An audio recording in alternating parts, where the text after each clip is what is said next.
Thank you so much. Thanks for staying on for this. And the topic is really around how to increase your clinic revenue. So many of you are either running a clinic now if you're staying for this, or you're hoping to run a clinic, I think, moving forward. It's really a very, very important topic. And so we have two guests today, obviously. So we have Paul and Ruben. Perhaps we can start, Paul, with telling us about your business and your practice.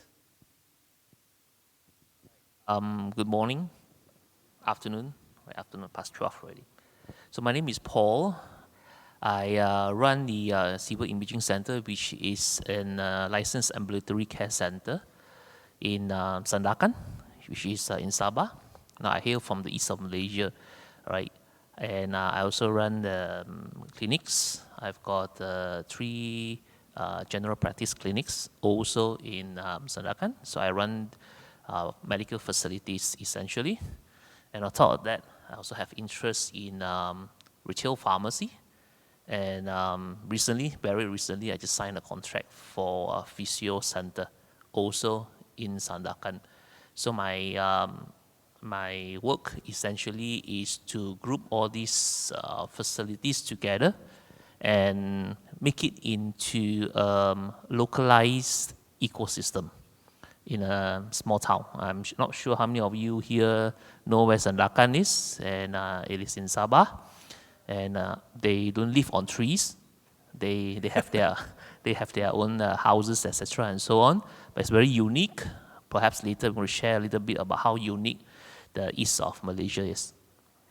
And Paul really is quite interesting. As we were doing the preparation for this session, I was quite fascinated that he's basically done different aspects of the value chain, and he's built his own ecosystem. Whereas in an urban setting, the opportunity is really around partnerships.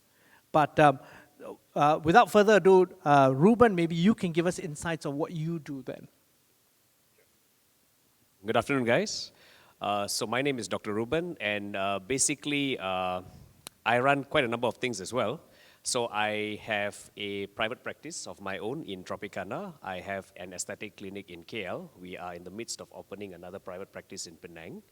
But I've also ventured into compounding pharmacy. So we have a compounding pharmacy, and most of all, we actually are in the midst of building a cellular biotech facility, which will focus on regenerative stuff like stem cells, immune cells. So we've gone a little bit all over the place as well. Yeah, so Okay. that's what I do. Yeah. Fantastic. And so obviously this seems to be a real trend now, obviously, in terms of where the doctor entrepreneurs like yourselves play a bigger part in the ecosystem. But for many of the people here who are perhaps KKM looking to venture out in their first clinics and stuff like that, and this is really around how to increase your clinic revenue. Can we start at the basics really? And because you've gone through that journey, walk us through what are the traditional sources of revenue for a clinic? All right. So this is a very interesting topic to speak about because despite whatever, I think both of us would agree, whatever we have achieved, it all started off with a general practice. So we needed to find ways on how to sustain it in order to develop the businesses that we are doing today. And I guess when you talk about clinic revenue, the most important aspect would be your clients, your patients. That's your number one, right? They say patient is king or something like that. There's a saying, right? So ultimately, the only way you're going to generate income is if you are able to attract the customers to come to your business. And I have to mention this very clearly. A clinic, running a general practice, is actually a business. So the difficulty that us doctors would have is developing that mindset. Because coming from KKM, I mean, we all were there, and opening your own business, there's a huge gap in between, and you need to learn how to fill that gap as quickly as possible.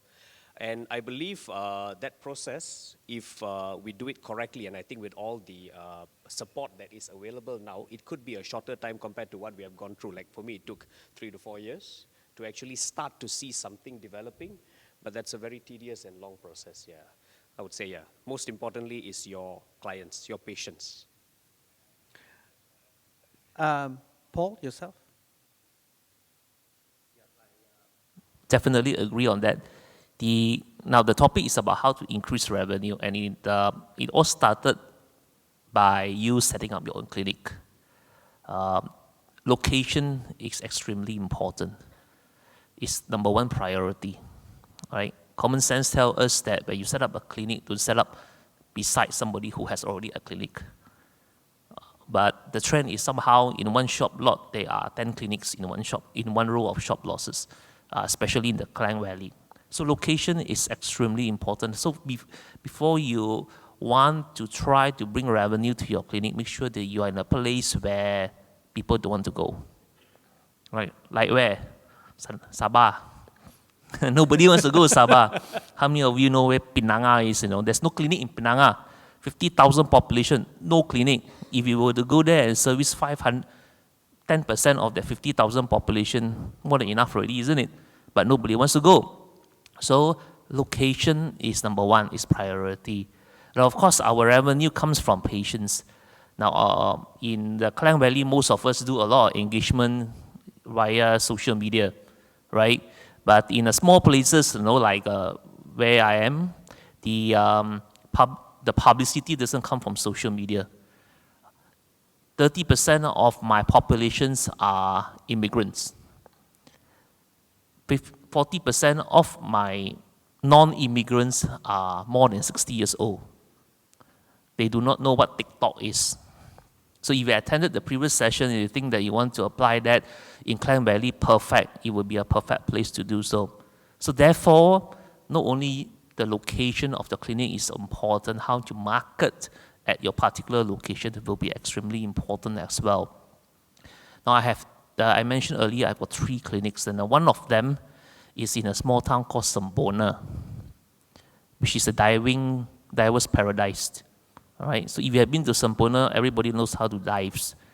But 40% of Sempona population are illegal immigrants. They are not legalized there, but they still need health care. So the location is good for me over there because there were only 5 clinics over there. I was the number 6, and it brought me extremely high number of patient load in that clinic. So again, location is very important. I think that's the priority number 1. That's why we bring in our revenue to come in. Then second thing that I think is very important to bring in revenue in your clinic is niche. Create your own niche.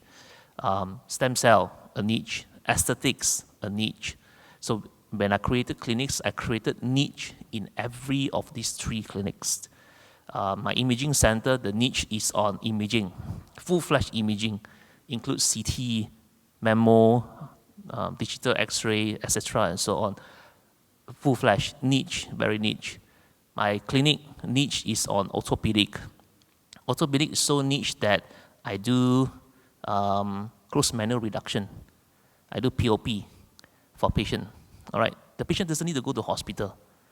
All right, the model that we can create in such that we can in fact make hospitals irrelevant. Now we can tap out everything and do it. So that's how ecosystem is all about. So these 2 very important, location and your niche. You have to find your own niche. Do something that other people cannot do. Don't copy and paste other people into you. You think that other people works well. You think cell therapy works well. Therefore, I want to do cell. I want to book out one clinic just beside his, so that you can choose some of his walkover. No, it doesn't work that way. You will not work that way.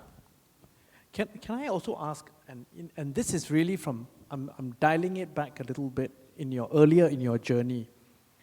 When someone sets up clinic, yes, you treat your patients, but there is actually a different revenue mix around it as well. There is the walk-in patient versus the corporate patient revenue mix versus then for some clinics, the revenue stream is around, because you have illegal, but then some people have legal foreign workers. Those are different revenue streams. Could you kind of share with your colleagues then how clinics make money in that way? I mean, how do they look at segment their customers that way? Okay, most of my On the contrary to Klang Valley clinics, right, 80% of my patients are cash paying. I do not depend on panels, right? So it is very different with Klang Valley, where lots of corporates are here, and therefore panels, TPAs, yesterday's session was about TPAs, right, comes into the picture. So in my area, there are the demographics are different. So different demographics will need different type of services. Now, the immigrants, what type of service they want? They want quick and cheap healthcare benefits. And when they come to us, they are already very sick because they are poor. So they try not to spend money to see doctor because they don't have enough money to put food on the table. All right, so what we do, we will treat as much as possible. They do not want to go to public facility for two reasons.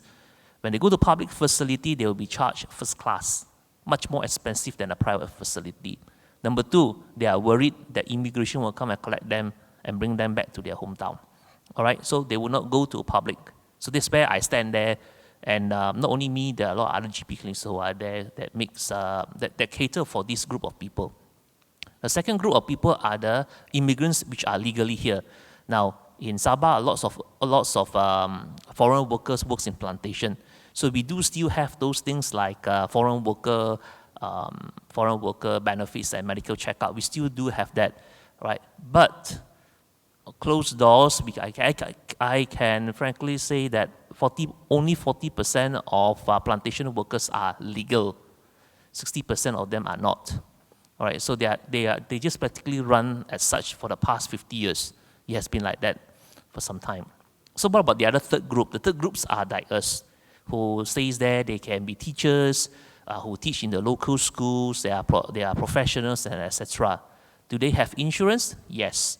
Are they corporate covered? No. So what they do? They pay cash. Do they want to go to public hospital? No. Why? They don't want to wait. They wait 4 hours to see a doctor. So if you go to a clinics, they'll be able to see a doctor much quicker. All right, so in that sense. So there's these three groups of people, and in my practice so far for the few facilities that I have, and we target them slightly differently, all right, in these three groups of people.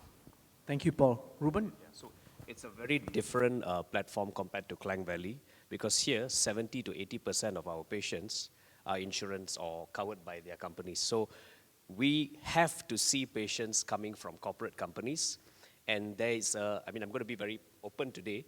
There is a huge problem here because payments don't come on time.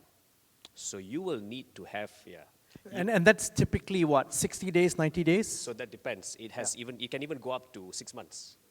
So no names shall be mentioned, but that's the problem. So it's either, the question is whether you want to take this kind of clients which build up 70 to 80% of your pool, or you're going to say, no, I'm not interested. You all can go and find somewhere else, and you lose that volume. So, and I want to chime in here because this is where doctors get in trouble. Yeah. Because a lot of times you're not equipped as doctors and Selina mentioned this in the earlier session around financial literacy. Correct. So what happens is you take the business. So let me tell you how complicated it gets. You've ordered pharmaceuticals from the drug company. You've ordered probably extra and took bonusing to get lower costs. But what happens is your capital is stuck with the pharmaceuticals that you've paid for. Then on the other side of the equation, you see big panels coming in, 70%, 80% of your patients, but then they are paying you only in 90 days, 120 days, and so forth. So what happens? You are completely cash-strapped. And this is where a lot of GP clinics go under and out of business in Peninsula, literally because of that, in the main towns. Not because there's no business, it's a cash flow problem.